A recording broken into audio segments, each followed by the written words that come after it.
and welcome to another episode of the Complete Agent Podcast, where each week we get together to talk all things estate agency. As ever, I am joined by James Kendall and Ian Story. We also have a very, very special guest who we will introduce in just a moment.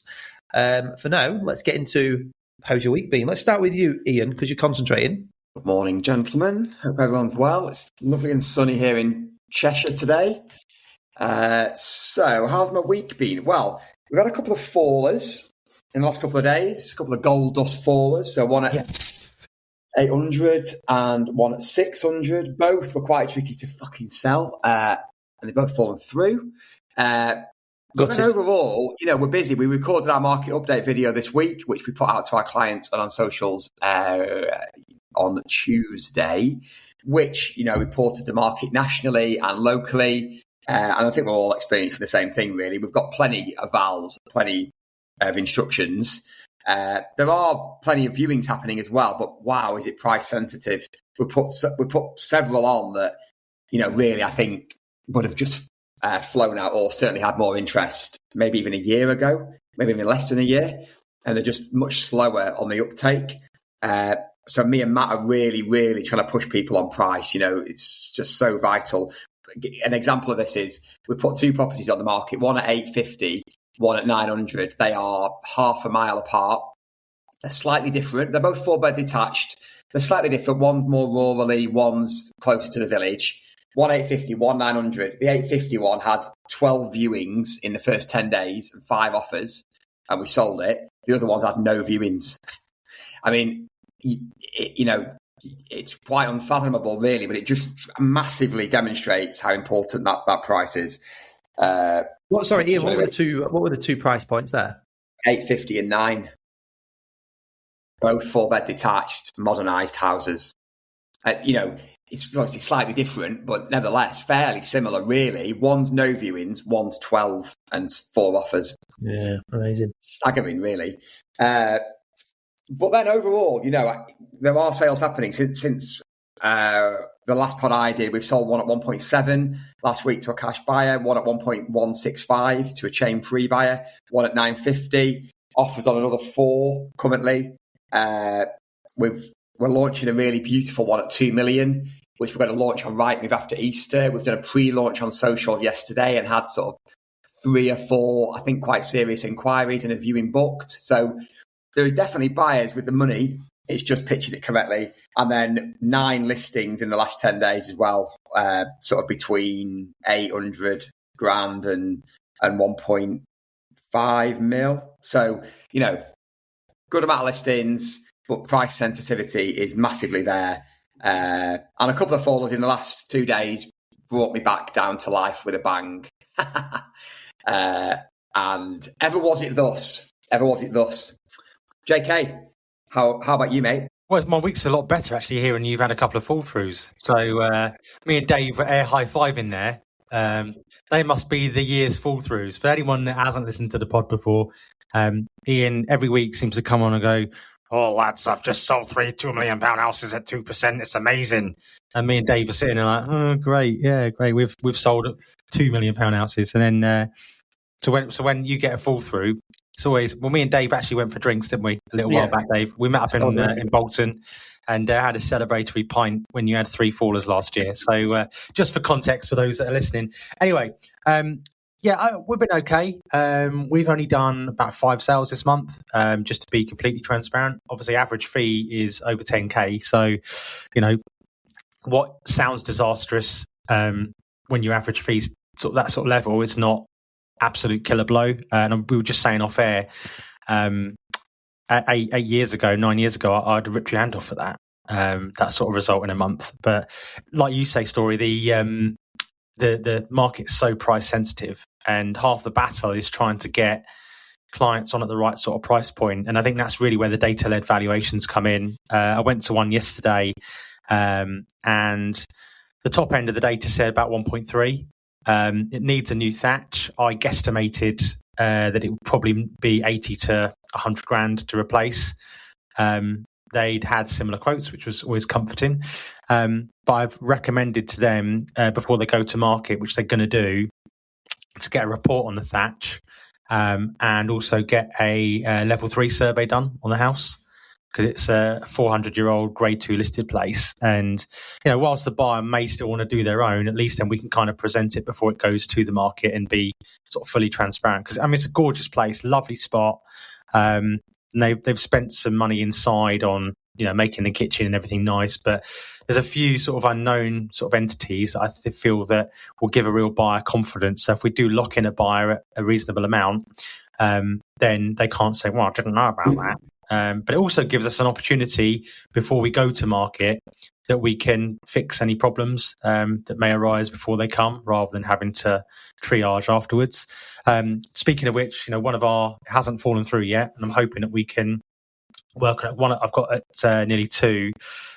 We've got a couple of issues that have come up on the survey there, with it being an older property. But the good news is the buyer is very pragmatic in terms of their approach to the age of the house, and that things will need to be done.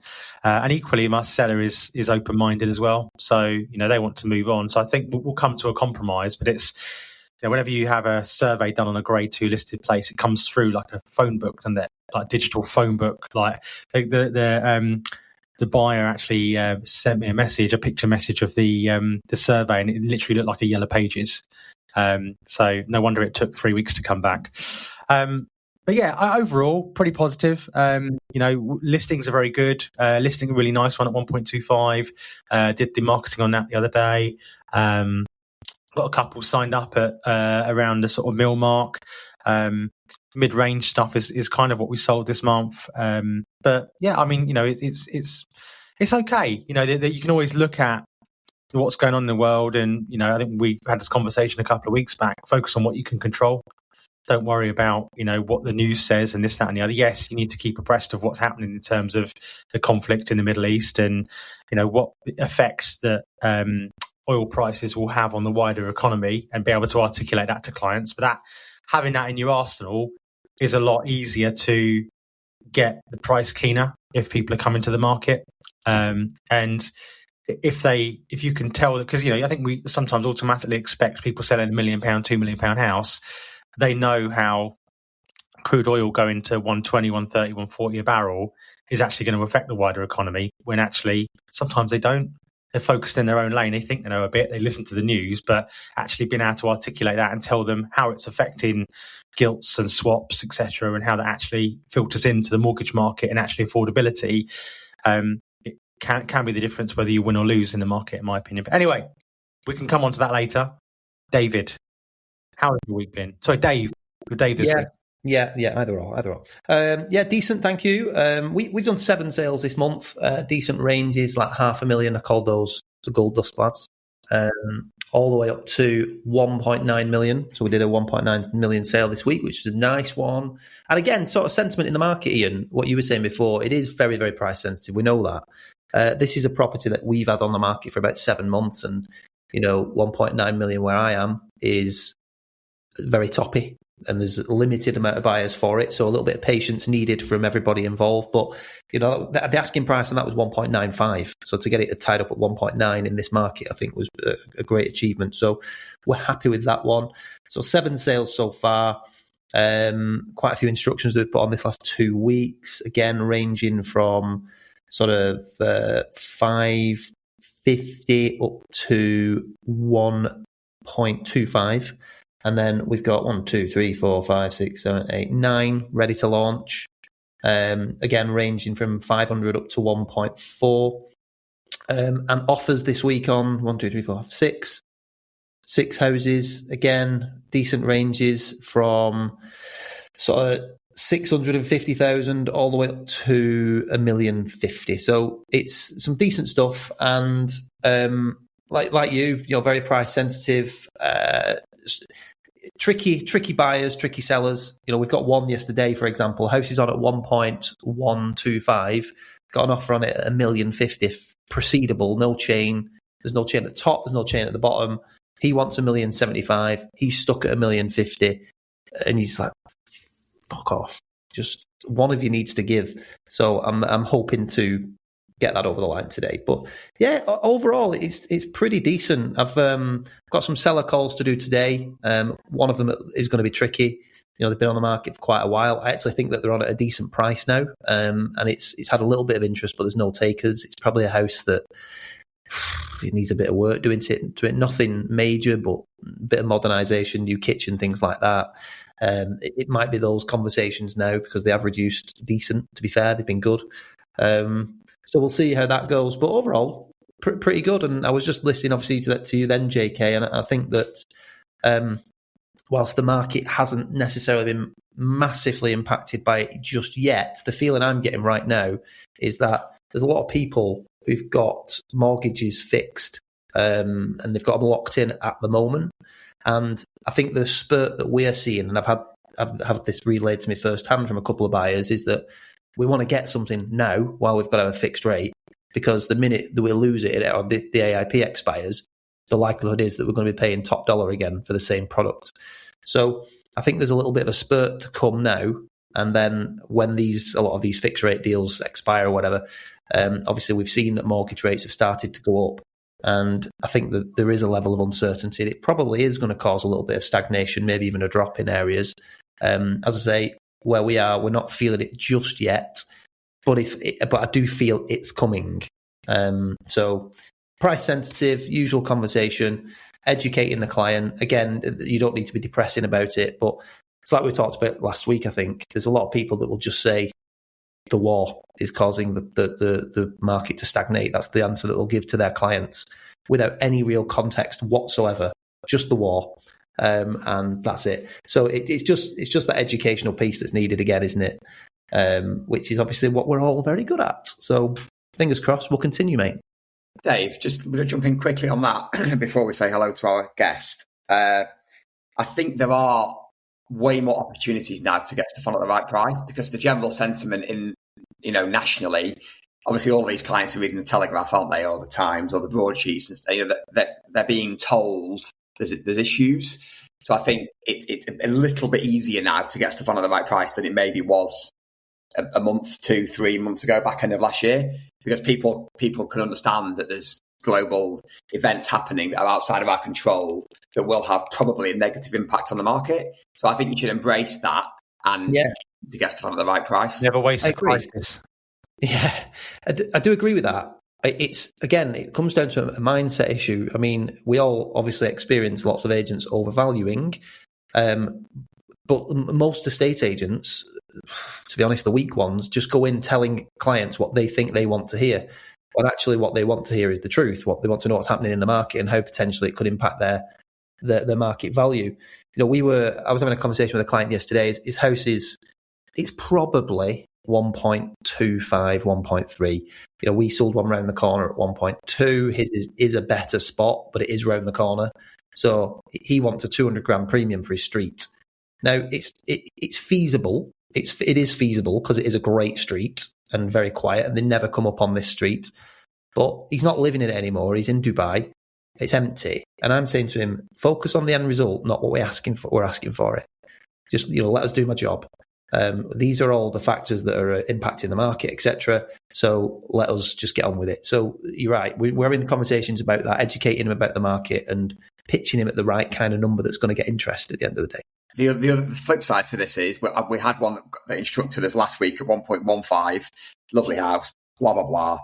We were going to go ahead and put the marketing in, and seller contacted me yesterday to say, I've just seen your market update and I'm going to pause selling it for the minute because of what's happening. And I'm like, oh my God, no, Sarah, let's speak on the phone because stuff is selling, and we've priced it taking into account all those factors. So getting your clients updated on the market is key, because they will be worrying about what's going on, and they need to know that if you price it right, it'll sell, and it's getting that across, isn't it?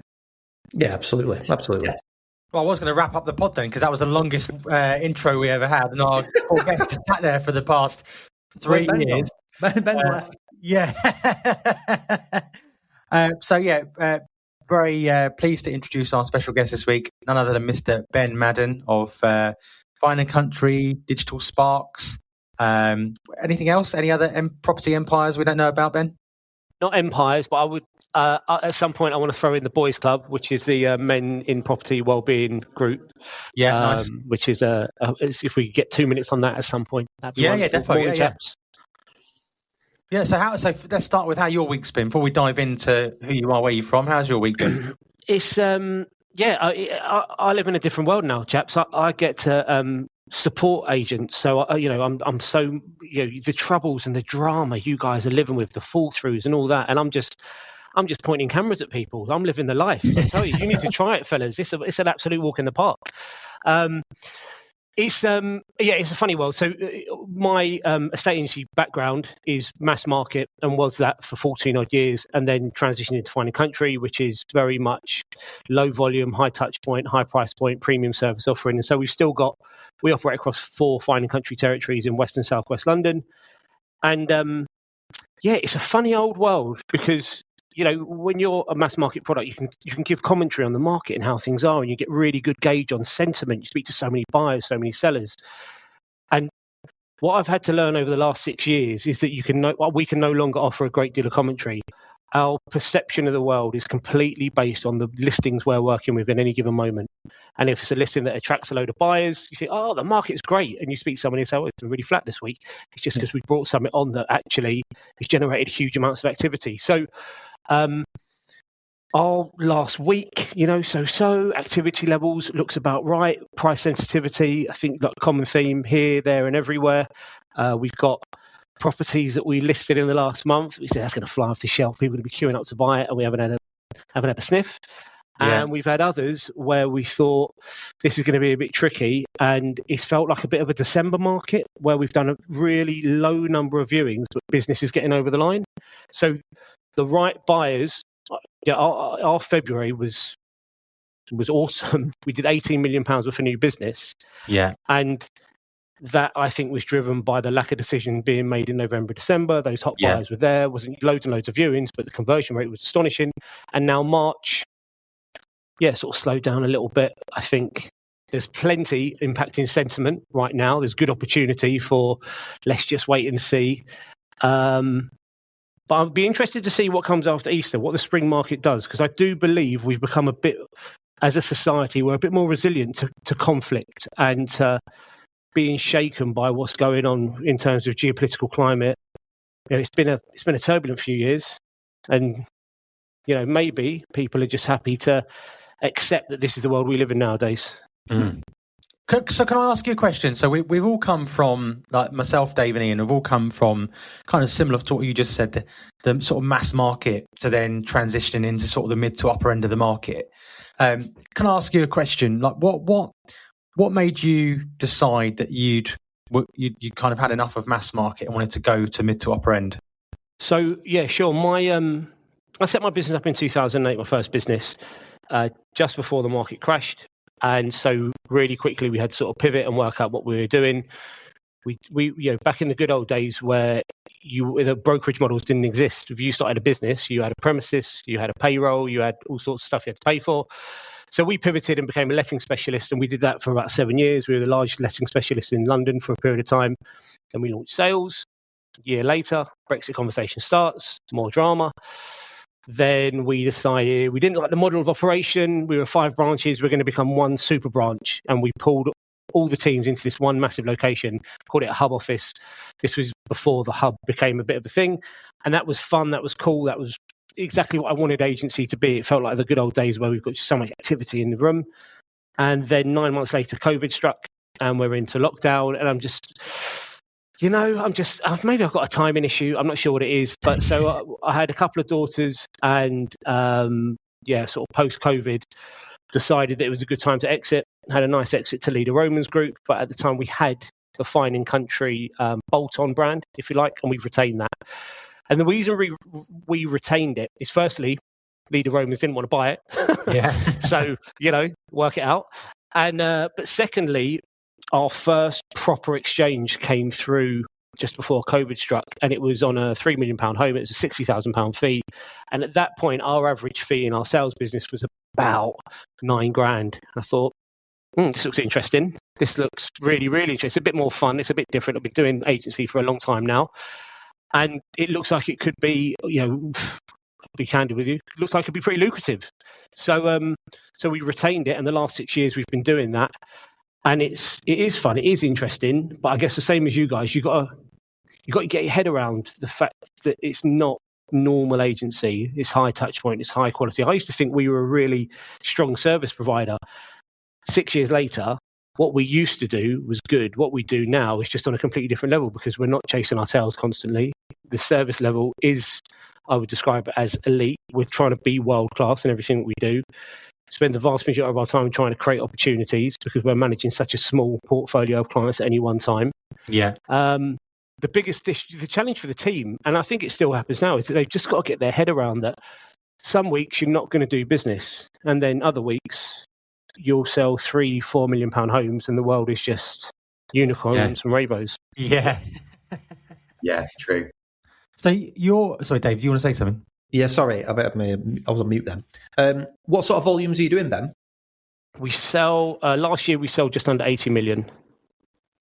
Nice. So whereas our team size is 6 salespeople, a sales progressor and the managing director. And that works. So 4 territories in West and South West London consist of 14 postcodes. Nice. So it's quite a lot of land mass, but it's, it's a genuinely very low volume model. And it's a real tough nut to crack, actually, breaking in, really tough. We noticed that, obviously, full disclosure, we've obviously been to Digital Spark Studio and we filmed a couple of episodes. Was it last week? No, the week before, wasn't it? Before last. And one thing I noticed when I got off the tube with Gatesy, I don't know if you guys noticed the same when you were walking towards the studio, was just how many estate agents there were on that road. Yeah. Yeah, so that road, that's Turner Green Terrace, which is one of 2 roads where you'll find some of the agents. You saw about a third of the agents that cover Chiswick on that road. So there's about 40 that cover Chiswick as an area. 40? 40, yeah.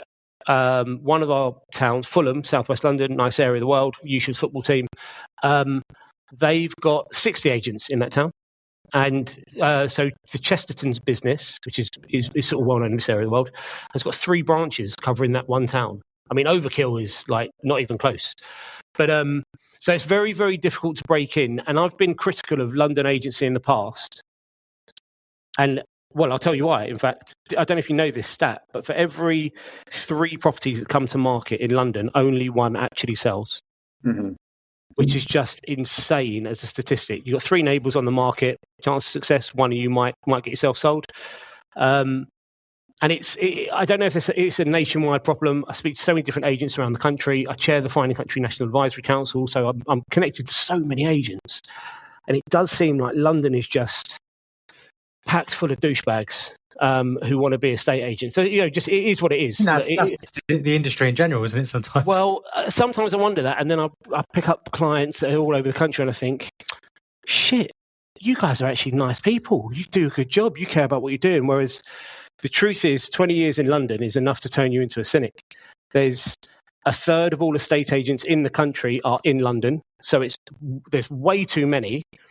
And the vast majority are corporate. And so it's a numbers game. How many opportunities can we create to sell financial services? That's what the vast majority of the corporates are trying to do. They're not trying to sell homes anymore. So we've got these big corporate brands that attract opportunities. The agent just needs to pick up the phone, and then the job they do on valuing it, they tell you whatever you want to hear. As you mentioned earlier on, Dave I think said it earlier on, that most agents are more comfortable telling their consumer what they think they want to hear rather than the truth.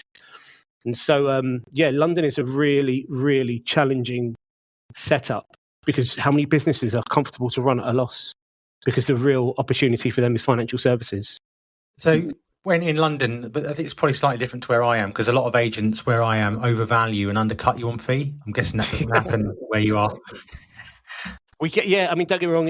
It was a battle we would have been in when we had our old business. I mean, it's a battle we're in now. Like, the top end agents, we've got a couple just down the road who will do a deal at 0.75%, including VAT, because their argument is it's a 3 or 4 million pound home. And I'm just like, the professional integrity piece is just fucking astonishing. Yeah. Like this is like I can send my 9-year-old out and get 0.75%. Like there's no skill involved in that at all. Yeah, that is the truth. You could, people talk about great conversion rates and things like that, but the reality is any fucker convert at that kind of level. You know, as long as you've got some sort of rapport building technique, if you've got anything about you, if you walk into somebody and tell them you can sell something at 0.5%, the worst thing is, Ben, as well, a lot of the agents that do charge these kind of numbers, the volume is insane. Absolutely. So the service goes through the floor. Yeah, the service goes through the floor. And you kind of want to say to them, why don't you just half your volume, double your fee, and make your life a lot easier? It's bizarre that they just compete on fee every single time. I think you said it the other week, Dave. Sorry, Ben. I was going to say that your first thing that happens when the fees cut is not anything but the marketing budget. Yeah, it has to be. And you're basically, by going with somebody that's going to charge you less, they're still going to have to employ a certain amount of people in the office. They're still going to have to pay the same bills as everyone else. But the first thing that gets cut is the marketing. So I remember having this proper negotiation, although the ones where they really, really press you, and you actually love it because all those questions allow you to demonstrate some proper value. Yeah. And this was a landlord, and it was years and years ago, and somehow I wasn't even on the shop floor, but somehow I've got into this conversation with him, and he's pushing and pushing and pushing, and at the point of selling our business, our premium management service was 21% plus VAT. So we were trying to stretch on fees constantly through a big lettings business, and we thought that's what we should be doing. And he was adamant that he wanted to pay a low fee. And the point I kept coming back to was, as opposed to marketing, I talk about the people in the business. So we reinvest the money aggressively in training and coaching and development, so that no matter who answers the phone for that lead, they're going to get the best experience. They're going to be pushed on price. They're going to get you the best terms. They're going to do X, Y, Z. And I think the issue we actually have in our industry is this vicious cycle that you don't charge enough of a fee, so you can't pay well, which means you can't attract great talent. Yeah. And we've always gone the absolute opposite of that we're going to attract great talent. We're going to pay them really well. It's going to force us to charge good fees because we've got a bill to pay at the end of the month. And that sort of held us in good stead. Touch wood. So what made you pivot and go from agency to, because I'm a big believer in that, estate agency is evolving or has been evolving for some time, and that we are no longer people and property companies, but the best agents in the country become media companies. Was that like a natural evolution for you in terms of where Digital Spark, maybe talk to people about Digital Sparks a little bit? Obviously, we've had first-hand experience of it, but was that kind of where you saw things going in the sort of natural evolution? Yeah, I guess it's a bit of a blend of things, really. So we've taken video really seriously for the last sort of 5 or 10 years. We'd always done video. I say always, that's a silly thing to say, isn't it?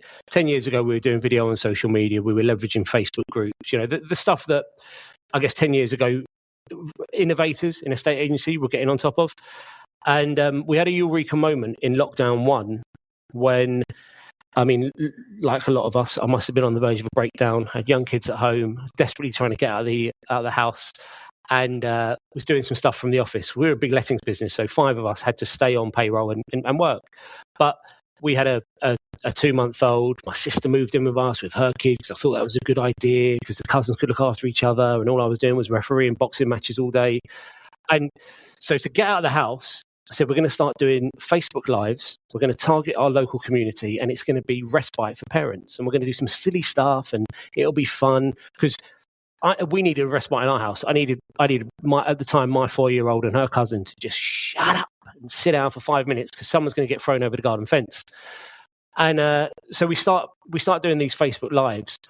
And so the reason I say I must have been on the verge of a breakdown is because the one that really went crazy is, and it's knocking around somewhere, I'm sitting at a table and I've got all these Disney animals and I am singing Disney theme songs. And I think, how? I look back, I barely remember. How have I done that? That's not normal human being behaviour. Turns out. Have you met Dave Warburton? You met Dave. Sorry. Well, listen.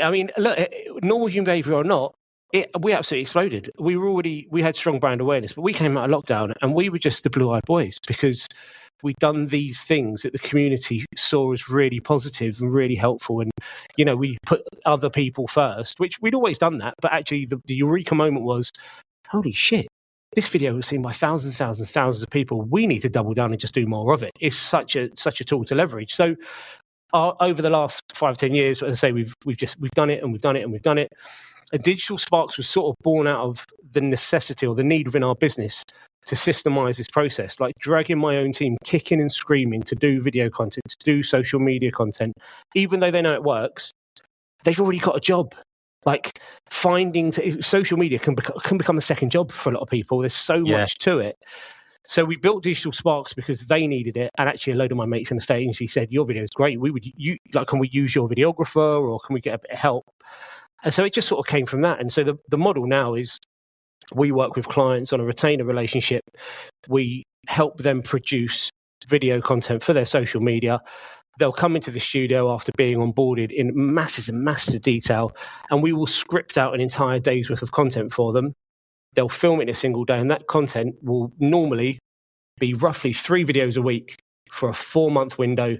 And so in a single day, they'll have 4 months worth of content, and we post it to their socials for them. So it's a really... Can I just say, Ben, that's the really important part, because I spoke to Gatesy about this, and there's so many people that will do. I mean, we're massive advocates of video, all three of us. Again, we're all singing from the same hymn sheet. We've been doing video for a long time, but where the next evolution is and where the gaps are missing, and I'll fully say this myself, that there's certainly a gap in my business as well.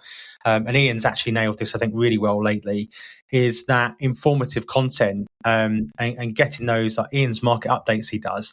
But where a lot of agents go wrong is they'll film the content and never do anything with it. And I think where you guys come in, and certainly again from Gatesy was the one that said to me, and I thought that's brilliant. Where you've kind of identified that missing link is you've gone, right, cool, we'll film it for you guys, we'll edit it for you guys. Oh, and by the way, don't worry about it, we're going to set it up and post it for you guys as well. So it's literally hands off. They turn up in a studio, bish bash bosh, and then, like you say, 4 months worth of content. I think it's brilliant. Well, thank you. It's it's a real issue that so in a traditional studio or a traditional videographer, they'll give you all the content and it's over to you and it sits in a Dropbox, and you watch a few of them and you say, "Oh God, I look awful," or "God, my voice, I hate my voice," or and you become extraordinarily self-critical. But you still walk around the street, you still go into a shop, you're not wearing a mask when you go into a shop. That's just how you look. Don't worry. No one's offended by how you look. And I hate my voice. Hate it. I know you three are thinking, what are you talking about, Ben? That's sexy, fucking charming, charismatic tone. That's exactly what I was about to say. Well, yeah. Word down my mouth. But it's, I mean, just a bit quick with it next time. But it's... my life. So the idea is, because people also, they get content fatigue, don't they? So... clients will say 3 videos a week sounds like loads. People are just going to be seeing me constantly. We have to remind them that the only person seeing all your content is you. You are literally the only person. Everyone else is probably going to see roughly 1 in 3. So if they see you once a week, I think you're doing pretty well. That's good. That works. So it's about drip feeding content. It's good quality. And like you said, if Ian's market updates, that information piece, it builds trust. It builds rapport. It works. And so what kind of, so talk us a bit deeper into that then. So what kind of content are you filming? Because I've seen Gatesy's stuff. I've seen a couple of other little bits that you've put out. If an agent comes and sits in the studio with you for a day, like what kind of content are you filming? So it's built around two pieces. It's personal brand meets business brand, and I think the two are really, really important. I know lots of people talking about personal brand right now, which I think is basically, it's your beliefs, it's your reputation, it's what people think of you, what they think about when they think of you. And I think the two are important. It's the old school amongst us think, well, it's all about business. I don't want it to be about me. But the truth is, they work perfectly. Richard Branson is a great example. He's got 32 million followers. Virgin Group's got 2 million followers. He is the lead source, or he is the awareness creator for Virgin Group. But then we take away Virgin Group, he's just a crazy old man that jumps out of planes. So they've got to work together to create some sort of harmony. The Daniel Daggers Selling London was on Netflix last year. Yeah, we all tuned in thinking, finally, there's going to be a good estate agency program. And sure enough, they suckered us with it's just more garbage, drama, nonsense, infighting and all that useless stuff. And Netflix, just like everyone else, they get it, that people aren't really that interested in property. I appreciate they like property porn. That's why we turned on, but we stay for the drama. We stay for the people. And so I think content I say the next phase, I think it's been this for years. Great agents are normally personalities. They're sort of reasonably well known. They know their community. They interact with their community. So we create content about the people in the business, the culture in the business. We want to tell stories about maybe the founder or the leadership team and their relationships with their community. But we also do the business stuff. We also do the advisory stuff. So, right now, really popular renters reform content, but it's sales advice, how to select the right agent advice, stuff like that. We might do high engagement stuff, which is sort of a lot more lighthearted. So you get a couple of the team on the sofa and you ask them questions about the business that are a bit funny and people find that entertaining, maybe quizzes. It's about finding a blend, because we're not, social media can be used in two different ways. There's people that are obsessed with virality and the nonsense metrics that don't actually generate a great deal of opportunity for a local business. And that stuff we don't really go for. We're much more about building relationships with a local audience and a local audience that actually is interested in who you are, what you do. So when the time is right, you're the person they think of. And so we do that by I think, telling great stories, presenting people really authentically, none of the fake sort of nonsense. It's just what's going on. It's not, hey, look at me. This is what's important to me. If it's important to you, we probably work well together. So how should agents measure whether content is working properly, and what metrics actually sort of matter? I don't get heavily into metrics. I think it feels more anecdotal. So it's if you're getting direct messages, if you're getting calls, if you're out to evaluation. So a really good measure for us is when we're out on evaluation and someone where I say I haven't done evaluation in years, but one of the guys ends up feeding back that I know they see my social because they talked about my son or they referenced a particular thing they'd seen. What we've found is that when we can assess that people have been on our socials, our conversion rates improve. And when our conversion rates improve, so do our fee points. So we're able to raise our fee because confidence levels. So I don't think of social media as necessarily, certainly not in London, in more rural areas where you can do much more aggressive targeting to make sure you're really speaking to your local community, and also where there's not a flood of content. In London, it's really, really challenging to be targeted around who you want to talk to just because of demographics and with property being a special ad category.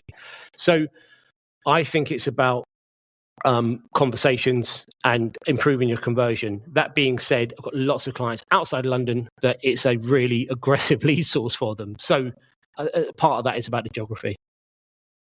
And so here's, if you take off your estate agency hat and let's say you were starting all over again, if you were going to start an estate agency today, bearing in mind in terms of the video strategies that you employ, which platforms would you focus on and how would you use them from a video and content perspective? So I think it would depend a little bit about where I was. Let's make the scenario a little bit easier than trying to do it in London. If I was in a town 5 miles outside of London, let's say I'm at something like a Guildford or something like that, which is a little bit more 5 miles outside. But I would be across all platforms. It would depend what market I want to talk to. So if I'm top end of the market, LinkedIn is extraordinarily powerful, and I'd be on LinkedIn regularly. If I'm mass market, I'm across all platforms.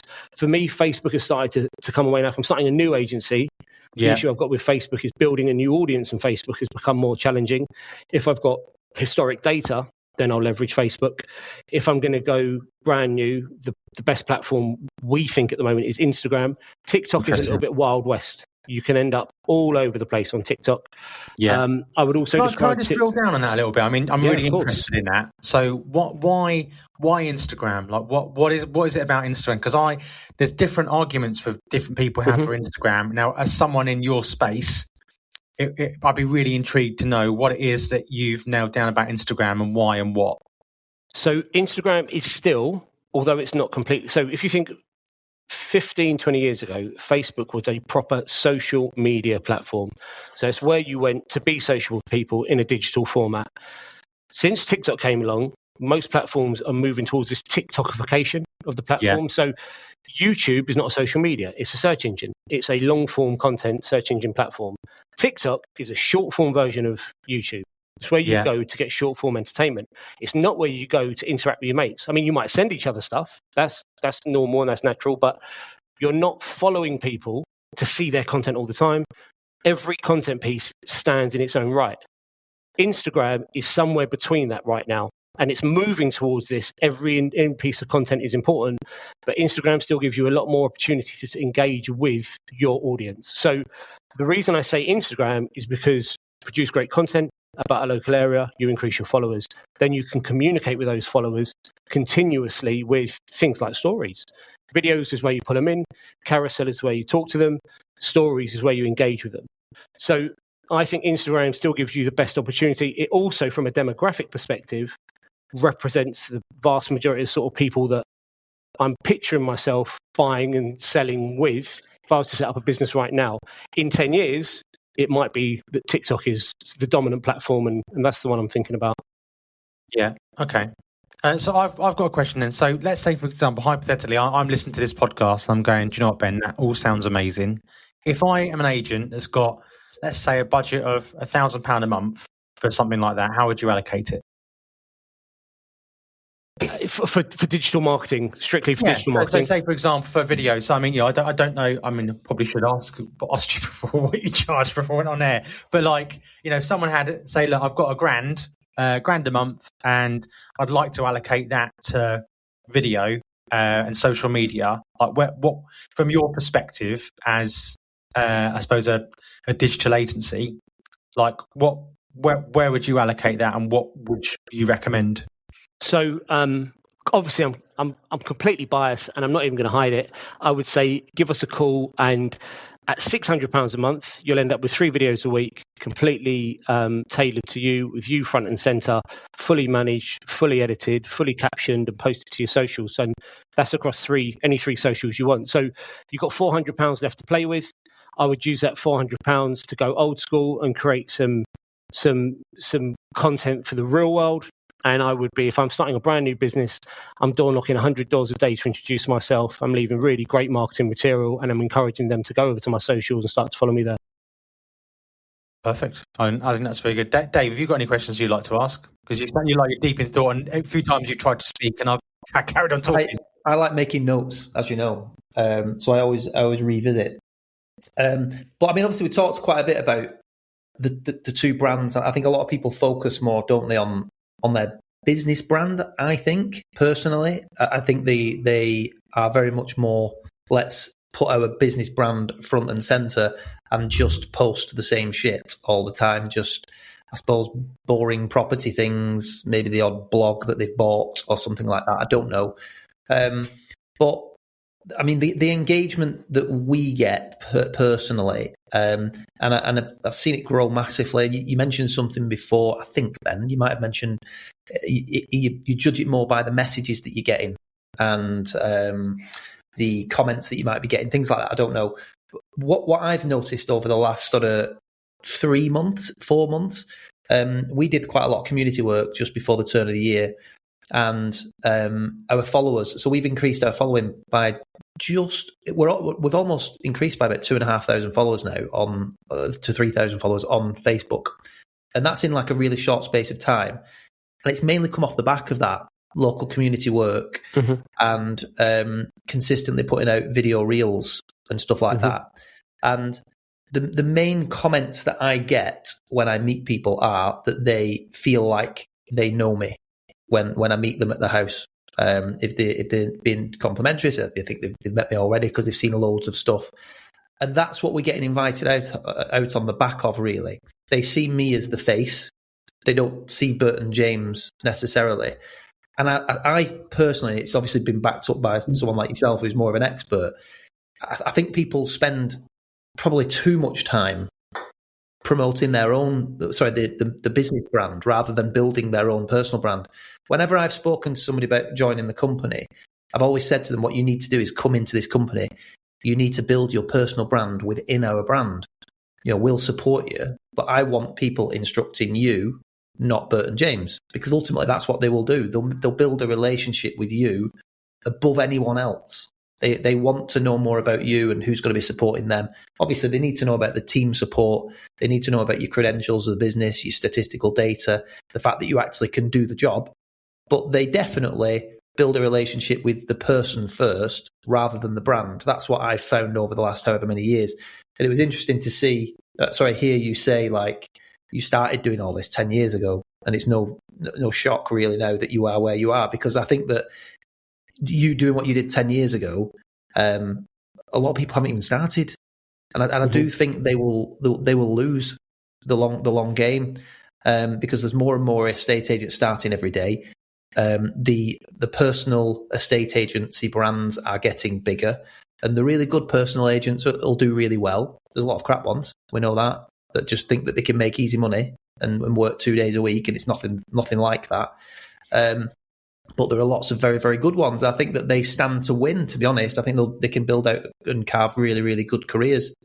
So I was just interested to hear your take on that. And so would you agree that people need to focus more on that, building their personal brand? Yeah, completely. I mean, I think there's 1,001 examples of people choosing people over people choosing businesses. You know, you're absolutely right. So a corporate brand may attract valuations, but we all know the person that wins the valuation is the person sitting around the coffee table, sitting around the dinner table. So my argument is, why would you want to not start a valuation 3-0 up? Why would you want to go in on a level playing field? If you're a known character, just because of your social media, but I mean generally, and your prospective client has spent time following you for 3 weeks, 3 months, 3 years, but they've got an awareness of you. They know a bit about your family. They know a bit about your history. They know what's important to you. They know the charities that you support. If they feel like they know you, when you walk in, the rapport pieces, you've already half won that battle.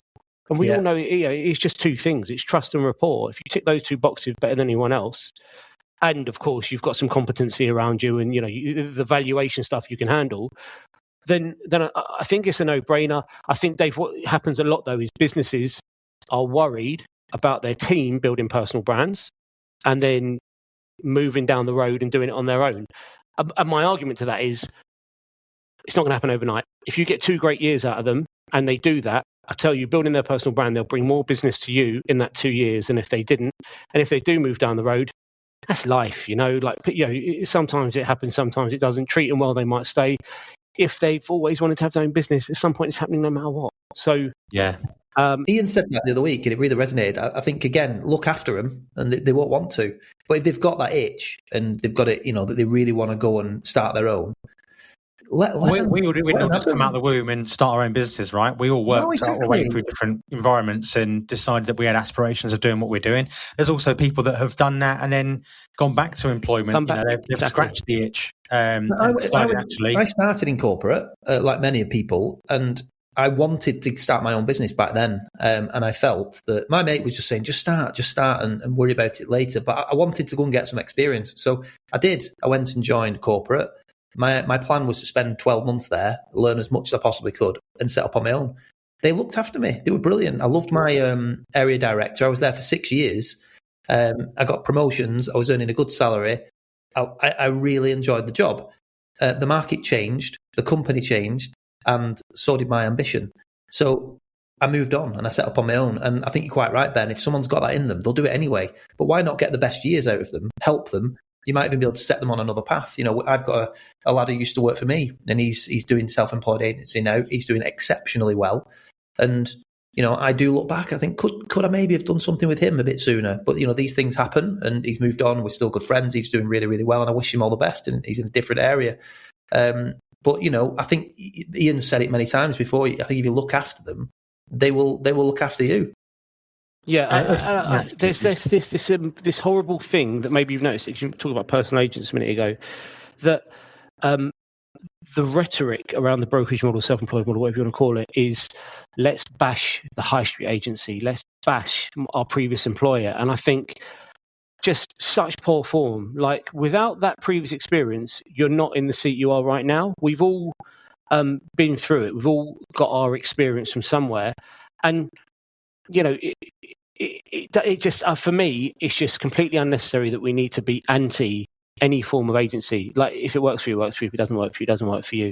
I think the self-employed model does create some real question marks for your traditional agency, because self-employed agent, arguably, they're more engaged. Completely not the case. You can make the arguments both ways for sure. You're right, they think it's a lifestyle job. Some of them, they can do 2 days a week, and then 6 months later can't work out why they haven't sold a house. But they do have their own autonomy around social media and marketing, and they can do that themselves, where a bigger business maybe can't pivot, they can't get organised, they don't have the infrastructure. And so there is a little bit of risk for some traditional agents who have done well in an area and have sort of maybe not innovated because they haven't needed to. I think you're going to see agents moving in and maybe making a leap and pulling some market share from them for sure.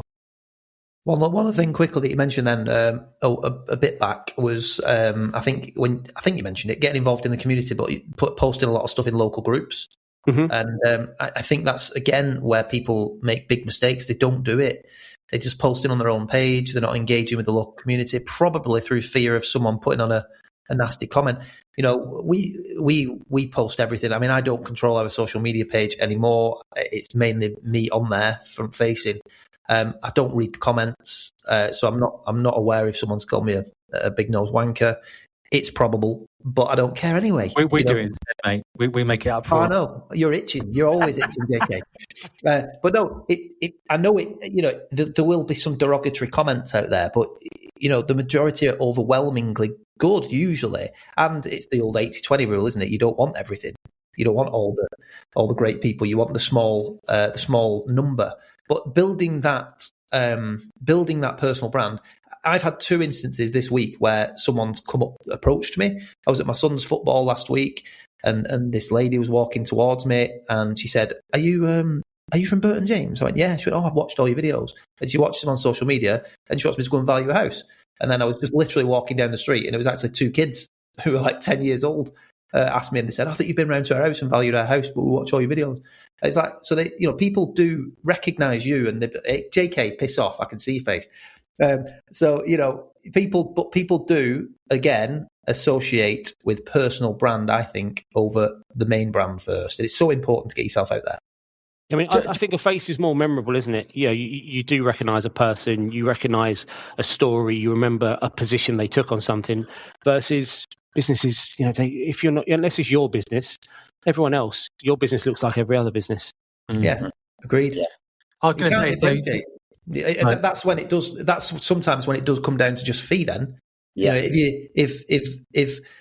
if I'm up, say, against another fine and country agent, and I know that fine and country agent does really nice nighttime shots, they do really nice photography, they will do a style of video, and they'll produce brochures. Well, they've already got 4 things that I do. So what's different? And the thing that's different that no one can copy is me. And you either like me or you don't. So if you want to work with me, great. If you don't, then go and work with Fine and Country. That's fine. But like you said, why would you not want to give yourself a head start just by implementing simple strategies every month with your social media? To me, it doesn't make sense. I know people are scared of video, but once you get over that fear, and you're quite right with what you said earlier on, you look how you look, you sound how you sound. Some people will like you and some people won't, and that's okay. You want the people that do. And it only needs to be a small percentage for you to make a really good fist of it. Mm-hmm. I was going to say, we've covered agency, we've covered video. At the start of the pod, Ben, you wanted to talk about boys clubs. So I thought we'd just cap off the pod today with a small section on that, if you want to introduce what that is and what it's about, and cool. Dive into that a little bit. So, I mean, look, just headline overview. It sounds a bit airy-fairy. It's what started life as a men's mental health group, because men, specifically in the property industry, we all know how tough an industry it is. Lots and lots of tough industries out there, I get that. But so many stakeholders, so much emotion, so much of what we do could be impacted by outside influences. And men, I would imagine all 4 of us fall into the category where we are realistically, because of our age and our profile, most at risk of suicide, because we've got young families, stressful jobs, and aging parents. And so you're being pulled on in a million different directions, and it feels quite tough. And one thing we're really, really good at as men is not talking about mental health. Like, we go play a game of football, we break our arm, we can't wait to get to the pub and tell everyone how tough we are because of our broken arm. But you have a mental health issue, what's the difference between mental health and physical health? No one discusses it. It's still taboo. And so the group started about 3 months after Trustonomics. We'd had that COVID boom period. Then Truss and Kwarteng did their thing and ground everything to a halt. And the highs and the extreme lows. And I was getting sort of calls from mates, not to talk about mental health, but to talk about how stressed they were and what do I do? We can't get our pipeline through. We've got this problem and that problem. And it occurred to me that I'm having so many similar conversations. People are really freaking out. They're stressed. They don't know what to do. When the market gets tough after a boom, everyone's spent the boom money. Everyone's had the holiday, got the new car. What are we going to do now? So we started this group, and now it's a Facebook group. There's about 400 of us. And, if there's an event, we normally have a dinner the night before. So like, for instance, the Women in State Agency Conference, anyone was attending, we got together and had a bit of food the night before. Talk about different events. We have different talks that happen in the Facebook group. So people sort of give their experiences of dealing with mental health issues. And people think a mental health issue is a breakdown. There's so much more to it than that. It can just be the pressures and stresses of life. But people talk about how, what they got through. And the main goal for the group is camaraderie in the property industry, because as men, we've pivoted and we're now a well-being group because no one wants to talk about mental health.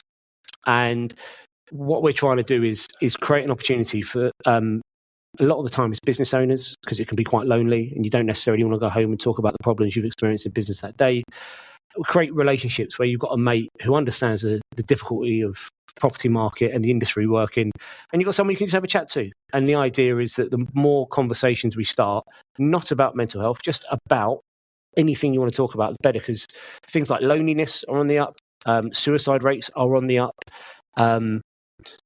You've got so many strange factors that impact men's mental health. You go back 40 years, quite often dad was the breadwinner, mum was stay-at-home mum, not in every relationship, but for a lot.